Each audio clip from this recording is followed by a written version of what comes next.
Hi there, I'm Suzanne. Welcome to my channel.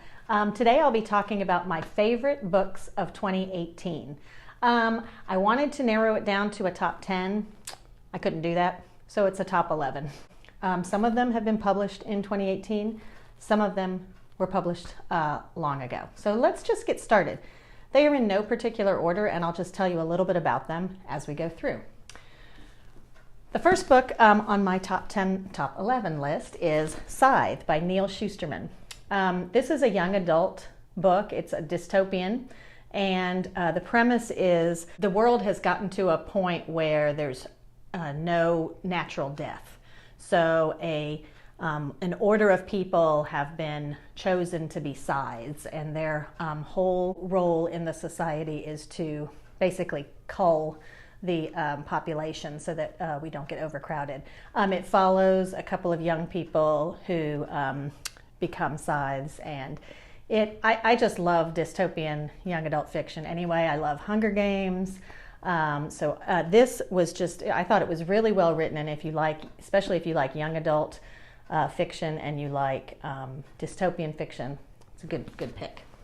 My second book of the top 11 is a favorite author. 2 or 3 years ago, I read Amor Towles' Gentleman in Moscow, and it quickly became one of my favorite novels of all time. Well, this year I finally went back and I read his original novel, Rules of Civility, and I loved it. I actually listened to this on audio, and I highly recommend it. Just recently started listening to them at the insistence of several friends who swear by them, and this one was just gorgeous. It's set in New York City in the late 30s. It follows 1 year of a woman's life. Her name is Katie Content, which I just love.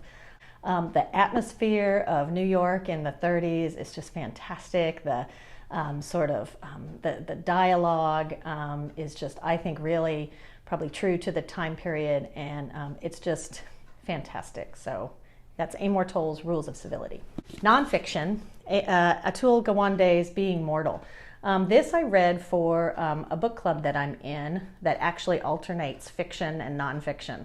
This was one of the nonfiction picks for that book club this year, and it's fantastic. It talks about just how the medical community sort of is so focused on keeping us alive that we don't often think about the other issues that go with that, like quality of life and what our real goals are for the end of life. And this kind of looks at all of those issues. It's really well written. There are lots of examples in here that really bring it home and show just sort of how those decisions are made, both by the people going through it and by loved ones. I came away from this book thinking it should be required reading for, well, really everyone, but certainly people dealing with aging parents or kind of end of life issues at all. And so anyway, this was a fantastic read. This was a surprise for me this year. Again, this was a book club pick. It turned out to be one of my favorite books of the year, and that is If We Were Villains by M.L. Rio. I describe this novel as King Lear meets St. Elmo's Fire. It's set on a college campus, a group of 6 students who are theater students, and they're all sort of in this Shakespeare program. They're performers. Are on this campus that sort of reminded me in the descriptions of Hogwarts. It's also a mystery. Someone dies, and it's sort of up to the reader to figure out what's going on. It goes back and forth through time a little bit. It's got lots of different perspectives. The thing I liked most about this novel was interspersed Shakespearean dialogue into the meat of the novel. So the characters will be talking, and then they'll break into lines from a Shakespeare play. And I just thought that was fantastic, the way this author wove that into the story. It was a page turner for me. I got to the end and was really sad when it ended, and I remember just thinking, wow, I am really glad someone prompted me to read that. So now I am prompting you.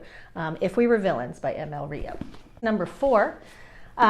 This is a debut novel, and that is Fruit of the Drunken Tree by Ingrid Rojas Contreras. This is a story of a girl growing up in Colombia during the Pablo Escobar sort of reign. And it's a part of the world that I've never really read much about or knew much about. But really, the language in this novel is so beautiful.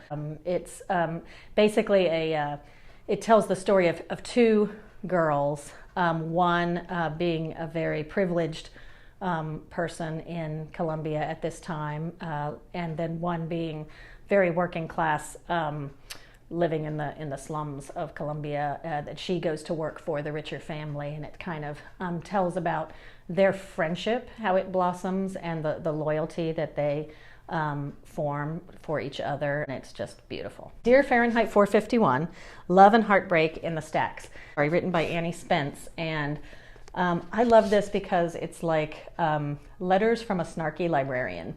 It's all about, I love books about books. This one was just so funny. She just goes through, she's a librarian, and she goes through, as she's culling the supply of library books, she writes letters to the books themselves, and sort of talks about what they meant to her or didn't mean to her in her life. There's the good, the bad, and the ugly. Books that she just wants everyone to know about and can't stop talking about. Other books that are just never checked out, and she sort of tells you, or really weird books that you'll find in the library. It also has lists at the end. So one warning about this book is it will grow your TBR. Like, it really increased my list of books I want to read. Number 7, this is Tin Man by Sarah Winman. Oh my gosh, beautiful, heartbreaking, tiny little book. Well, first of all, beautiful cover. The blurb on the front breaks your heart and warms it all at once. Yeah, I agree with that. Matt Haig, author of How to Stop Time. But anyway, this tells the story of two boys and their friendship and blossoming relationship. It's only, gosh, I don't know, barely 200 pages, and it's just fantastic. The Big Wichita Big Read novel of the year, which was a reread for me, but I loved it every bit as much, probably more, the second time I read it, and that's Station 11 by Emily St. John Mandel. Lots of tabs in here because I just started marking, oh my gosh, again, sort of post-apocalyptic novel. I'm sure a lot of you probably heard about this novel by now, certainly in Wichita where I live, because again, it was the Wichita Big Read for this year in October. There were lots of events scheduled around it. The author came, so she actually signed my copy. This was such a great selection for the Big Read because there were so many issues in here to talk about, how you would adapt your life, and then also the importance of art and music, and basically the importance of fine arts and existence and in humanity. So again, Station 11, Emily St. John Mandel. When my son graduated from high school this spring, I inherited a stack of American plays that he had read as part of his senior English class. And one of those is Sam Shepard's Buried Child. Now here's the thing. I loved this. I read it in one sitting. It is jaw-droppingly great. I read it on Mother's Day. And I'm just going to tell you, that's not a good time to read this if you are a mother.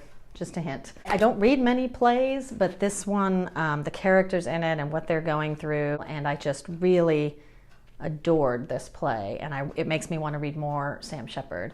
And this summer, I read, for the first time in my life, The Grapes of Wrath by John Steinbeck.